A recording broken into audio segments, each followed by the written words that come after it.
Hello everyone, in this video I'll be showing you an OP Spellblade Wizard modded class in Baldur's Gate 3. So this is going to be a build covering the new Spellblade, which was just added today to console. Just a little sneak peek before I get into things of all the classes that'll be future videos on my channel. We got a lot of them here. So yeah, this is an incredible subclass. Getting into things here, we're going to pick 3 cantrips. Now, you may see less spells than I have here because I do have the 5e spells mod with things like Green Flame Blade and many other cantrips. Now, typically, I think the best choices would be something like a Ray of Frost, Shocking Grasp, and then something like maybe Minor Illusion to group enemies together if you don't have any of these extra mods. However, I'm going to show off some of these because I got some cool ones like Green Flame Blade here, which I'm going to drop on. Frostbite, which I like, giving disadvantage on the opponent's next attack roll, and Booming Blade, because this just fits the theming of this build perfectly. Now, for spells, if you don't have the extra 5e spells, I'll recommend some here. So Shield is an essential. This is a reaction. We get an extra reaction with this class, so we want to be using things that do use our reactions. There's also the Absorb Elements here, which is another reaction as 5e spells, but I'll first go over non-ones, so we'll go with our Magic Missile here. Long Strider's kind of nice, too. You can also go with things like Witch Bolt for okay damage. It can be upscaled. Burning Hands is another nice spell too. Chromatic Orb to be able to choose damage types. But since I got the 5e spells, we're going to go with some things like Frost Fingers, which is like a minor cone of cold. If you get the Blood Sorcerer mod, I can add a couple there. But we're also going to add Absorb Elements for another reaction, because we can have 3 reactions if we're using the sword here, the Duelist Prerogative. And also with this, I'm also going to add on something like Thunderwave, because this is a good spell just for pushback. And then something like Cause Fear can be useful. This is a different version of Magic Missile. But Find Familiar also being a very nice spell to have, so we're going to take that there. You can learn spells from scrolls, so you can go that route too.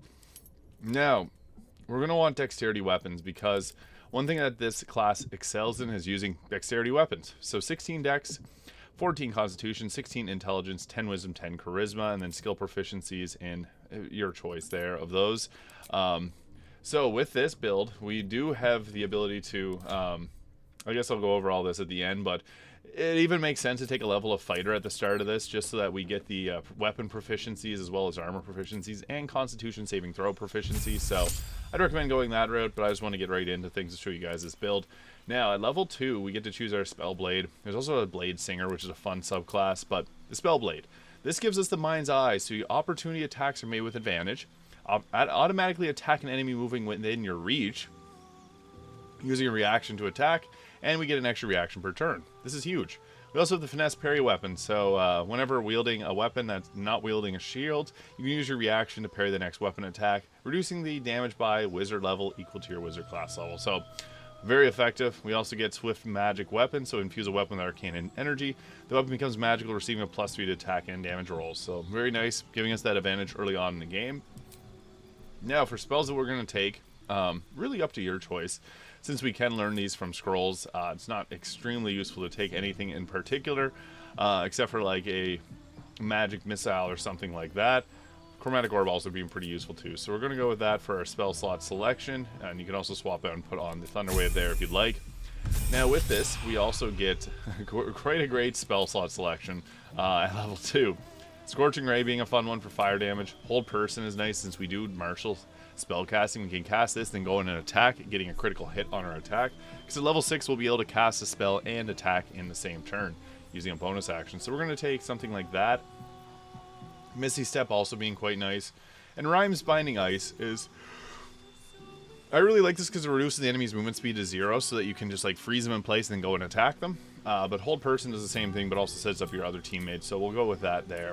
And for level 3 or 4 here, we get another feat. So there's a few choices for a feat. And for spells, I'm going to take like Ryan's Binding Ice and Agonaz or Scorcher for like a nice fire spell. But even Misty Step can be a good choice.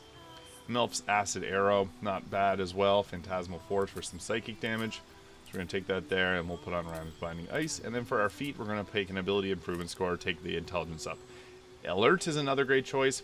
And you can even go with something that's going to give you weapon proficiencies if you'd like. But I think it's best to actually just continue on with what we got here. Take a level of Fighter just for those proficiencies. At level 5, we get a big power spike here. So we get our level 3 spells, 2 of them. And I like Lightning Bolt a lot. This is a huge spell. Fireball is huge, but I also like to take Counterspell, because it's a reaction, stop a spell from being cast, and we have 3 reactions, so we may as well make the most of them. Giving ourselves the freedom of choice is very useful here, so we're going to take that, and then we'll add on maybe like Ryan's Binding Ice, take Agonizer Scorcher. Perfect spell slot selection there. Now at level 6, we do get our Spellblade Flurry, so after casting a spell, you can make a melee attack as a bonus action, which is just incredible for the damage output that we can do with this class. And for our next spell, who doesn't love a good fireball? We may as well take that. And you have freedom of choice again. There's a lot of different spells. Haste can be good, but I prefer to have a twinned haste from a sorcerer. I find that just works a little bit better. Animate Dead not being a bad spell, or even Flame Arrows if you want to have a concentration. Really just depends on your overall, like, what you want to do for a playstyle. I do like Glyph of Warding here, so even though I have all these 5e spells, sometimes it's just the classics work best. So we're going to go with that there, take a Fireball, and then ourselves at level 7, we get another choice there. I think that Minor Elementals just works fantastic here. And then you go down and take something like the Storm's Fury if you want to, or summon Shadow Spawn I really like if you got a 5e spells mod. Just any type of summon I find works really great on this build, because we're going to get up and into things, so having enemies around, or having teammates around to be able to cause disadvantage on the target makes this so much more beneficial. So we always want to have our shield and absorb elements on if possible. You can take off Frostfingers if you want to put on the summon Shadow Spawn there. At level 8, we get ourselves another feat. Now there's a few choices that I think work great, and then also for level 4 spells, Ice Storm's not bad. Greater Invisibility can be good because we're going to get up in melee range, so that can help out too. Even something like Misty Step, since we didn't take it previously, can be useful, and then we can always add back something that we took off previously, like Frost Fingers, and then add in our feat. Alert can be really nice for the +5 to initiative. However, an ability score improvement is also quite nice, so that could be something that we go with. High Intelligence works out well for us. So one thing I guess to note is even with the magical weapon here, we can cast this. We don't actually get ourselves weapon proficiencies, but I guess with this we do get our weapon proficiency for 10 turns. So this does use a level 1 spell slot. So yeah, you can get your weapon proficiencies that way. However, taking a level of fighter also works too. So at level 9, we get our level 5 spells, Conjure Elemental. If you have the 5e spells one, Danse Macabre here is really great, but I also like Hold Monster, so we'll take that at next level. Then we're going to take both those spells there. Great choices. Elementals are super useful. We got our Spellblade. When wielding a finesse weapon, not wielding armor or shield, you get a plus intelligence modifier to attack rolls and deal additional magic damage equal to your intelligence modifier from 4 different damage types. That becomes pretty big damage, so really nice. It's not a lot of damage, but it's good. Enhanced Finesse Weapon Parry. So when wielding a finesse weapon, not wearing a shield, you can use your reaction to parry the next weapon attack, spell, or attack.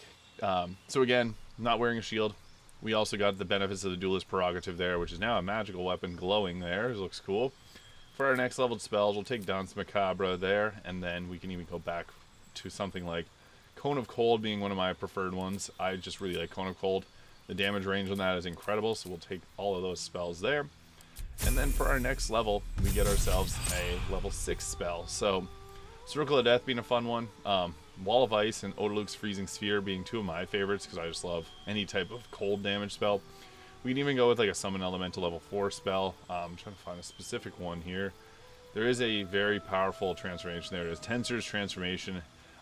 Concentration gives you a huge benefit. So this one actually works really well on this build, so I'll take that there just to show it off. Then Wall of Ice, not a bad choice as well. So we go with that there, and then I'll also take the Tensor's Transformation, which does require concentration, so I'll take off Summon Shadow Spawn, which also requires concentration. The Shadow Spawn are great earlier in the levels, but once we get up to level 12, we get ourselves something like our Circle of Death, Sunbeam. Odaluk's Freezing Sphere is not a bad choice as well. So go down with whatever type of spell you want, I guess, for your final levels, or you can take the level of Fighter. It's entirely up to you. I'm just going to go this route so that we can take ourselves the Alert feat, because that's just going to be super helpful here. I'll go over here, and then I'll show us combat. So with this, we got a good selection of spells there. We got, I guess I want to put on for hand armor or gauntlets, I like to have the Haldesk gloves, because that's going to add +1 to spell save DC and spell attack rolls, +1 to 6 fire damage on our attack. So 2 benefits for 1. I'm just using a random armor mod here, but any type of clothing is going to be good. So if you got the Vesta Soul Rejuvenation, that's not a bad choice. Shelter of Akathla. You got a lot of choices here. Robe of the Weave probably being the best choice. So we're going to go with that there. And then we have the Cloak of Protection, Boots of Protection, and Ring of Protection, all for the +1 armor class. So that's what we're going to roll with there. So these all give the increased armor class, helping us with survivability. Hood of the Weave for +2 to spell save DC, spell attack rolls. Killer Sweetheart for the critical. And then again, the Duelist Prerogative, because this gives, when your offhand's empty, you score a critical hit on a 19, get an extra reaction, and you can use your reaction to deal necrotic damage equal to proficiency bonus of 4 necrotic damage. If you see the target has 4 health left, use it. If it doesn't, I wouldn't normally use it. We also get the Duelist Enthusiasm, so we get the ability to attack again. So I like to use my free cast outside of combat here, and then we're going to take ourselves an upcasted Water Elemental or Fire. Really any type of elemental, the Water Elemental being a fun one, so we'll take this bad boy into combat for free. And then we got things like Frost Fingers for a nice spell to deal a little extra damage there. Create icy surfaces too, so we broke the water bottle there, and then we can create ice with that. So what's nice about that is you can make people slip. He broke the ice for whatever reason. So we also have our Danse Macabre, the Tensor's Transformation Concentration, and also minor elementals are nice to have the 2 ice methods with us for fighting. I'll show this off in combat, so we'll just prepare our spells, get everything ready to roll, and then we'll get out and deal some damage. So yeah. What's fun about this, I'm in turn-based mode. What's fun about this is we get a lot of cool damaging spells, and we also get summoned, so we can do a lot with this build. It's actually pretty strong. So I'll show this off in combat, and I'll use a transformation. You may not have that if you don't have the 5e spells mod, so normally I'd be using a Cone of Cold or Chain Lightning. I forgot to take Chain Lightning, but Wall of Ice also works really great, especially if you have the Wave Mother's Robe, because you can use the Wave Mother's Robe to set up Create Water. Also, our Water Elemental can do Create Water, so that is another choice that we do have. And then we'll also use our Danse Macabre there. We'll summon them in. Just nice to have some extra summons, even though they're kind of crazy. And then we'll also use our Tensor's Transformation here, which is pretty strong, makes us bigger. And then we'll just get into the fight here. So there's going to be a nice encounter there. We got our summons with us. Mince drew a high initiative. Our ghouls are there.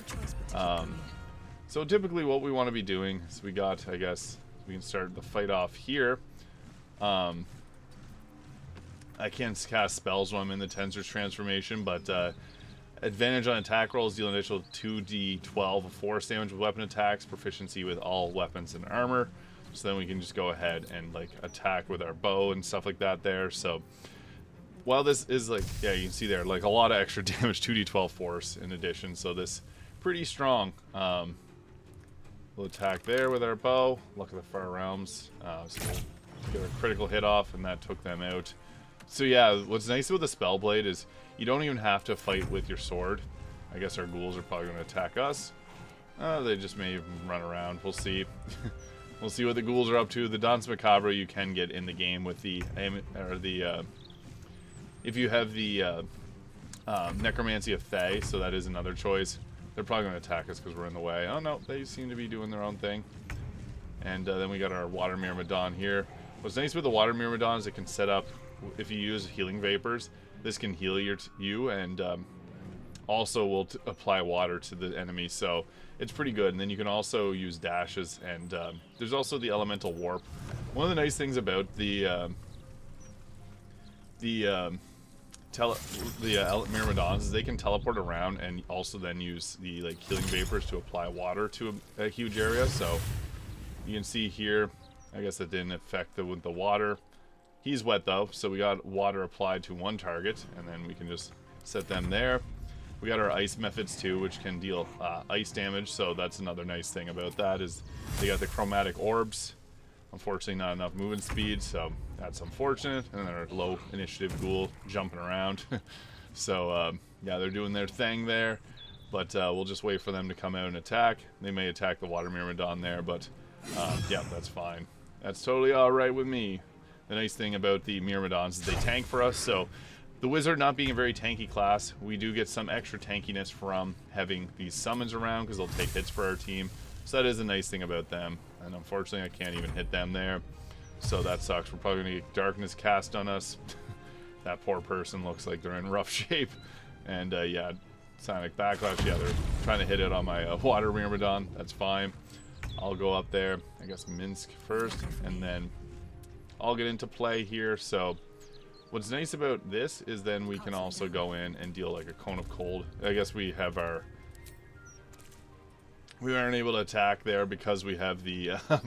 we're using the Tensor's transformation. So I guess a bad example of showing off the attacks, but you can see there we actually hit really hard with our weapon attacks. So I might attack him, and nah, I won't.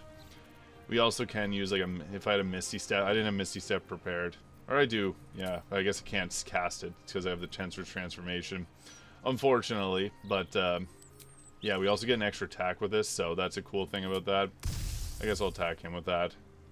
It might hit me. We'll see. Yeah, no, we're good. It won't let me attack him. Whatever. So, yeah, typically you'd want to be spellcasting. I just wanted to show off the Tensor transformation. I probably should have ended that concentration. Let's let the ghouls do their thing. They're not really ghouling too much, but yeah, you get a lot of spell choice here, which is incredible. So that's what makes this build super powerful, is all the extra spells you get. Because the wizard main deal is being able to cast a lot of spells. I don't think this is as strong as some of the others. So again, we can use this to apply wet, and this will heal us. It heals them too, which is fine. We'll also move this back and draw aggro that way, but then we can come in with our chromatic orbs. We'll drop that. Hopefully that hits. It didn't hit, but we create ice surfaces. So we want to be careful now with our movement. That's the thing with the chaotic attacks that we can do. So yeah, he went prone. That's exactly what we wanted. Giving us an advantage on that attack. Ice Breath can't hit. Death Burst. Death Burst is kind of nice. I guess we'll just try to move it as far as possible. She's probably going to slip on the ice too. Saved from the ice, and then she fell. Exactly that. So the beauty of this class is I guess we'll stop our concentration there, and then we can Misty Step just to line it up. I don't want to slip on the ice. Saved by the ice. Oh, I forgot. And then we'll hit him with the Cone of Cold. So boom, that was pretty big damage there. And then we can also, I'll use this just to make sure that we have our weapon attack there, but normally we'd be able to bonus action attack. And let's enter turn. The ghouls are slowly making their way there. Typically you want to pop these in whenever you're in the middle of combat. That just works best. So they're just doing their ghoulish thing there. The ice surfaces are super useful though.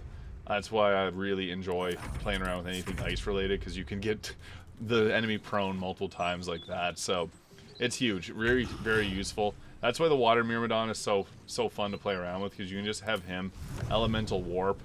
Like we'll just warp him in here, and then he'll do the same thing. It is healing them, but you're dealing double damage, and he's not healing them for much. So you can see reapplied wet. So they're going to use their turn, hopefully getting up.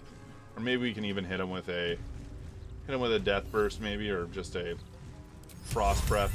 Yeah, I guess we'll hit him with that. And I somehow missed with that. I'm not having a good run with those guys, but typically they're a little bit more useful. You can usually use them to run in and explode on the enemy, and that typically just runs best. So they're getting up from prone, and he might attack, might not. And that's fine because we have shield, and no longer going to hit me. So, booyah. That's the beauty of having shield. Oh, frig's sakes, not again. Alright, well, that is the Spellblade. Be careful of ledges. Tactician mode, they love to push you off the ledge. I feel like this has happened every single time that I've done a video right here. Ice Surfaces be damned. We still got a good amount of damage in, and yeah, I just want to show off this build because it is really fun to play as. But thank you so much for watching. I'll see you all in the next video. Hit the subscribe button if you haven't already, and have a great day.